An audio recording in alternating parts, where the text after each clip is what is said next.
Merhaba, Makine Resmi 1 dersine hoş geldiniz.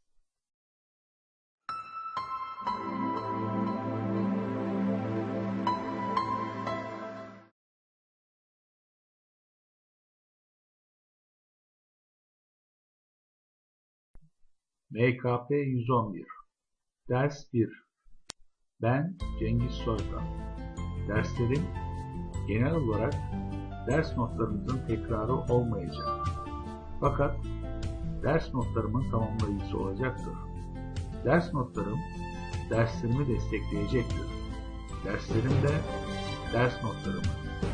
Derslerimde canınızı sıkacak çizimler göremezsiniz. Bunun için ders notlarımız var. Fakat kavramları, temaları vurgulayacağım. Temaların ve çizimlerin arkasını görmenizi sağlayacağım. Sevin ya da sevmeyin. Mekaniğin güzel olduğunu göstereceğim size. Ve onu sevmeye bile başlayabilirsiniz. Dersleri bir gün bile aksatmamanızı öneririm. Bu ders MKP 111 kolay değildir. Her hafta yeni kavramlar anlatacağım ve fark etmeden çok geride kalabilirsiniz.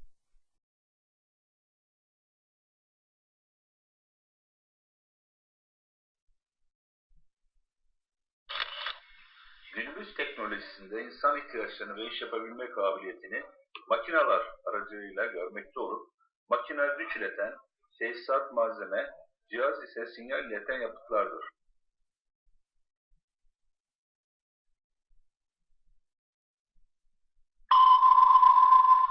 Arkadaşlar, makineler etrafımızda her yerdedir. Etrafımızda nereye baksak her yerde makineler var. Arabalar, uçaklar, gemiler, trenler. Sadece basit makinelerden ve bunları oluşturan mekanizmalardan uzun uğraşlar sonucu geliştirilerek bugünkü duruma gelebilmiştir. Makineler olmadan üretemez, yaşayamazsınız ve hatta makinesiz bir yaşam hayal edemez, düşünemezsiniz.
Teknik resimde imalat işlemleri ve sırası çok iyi bilinmelidir. İmalat teknikleri bilinmeden teknik resim çizilemez.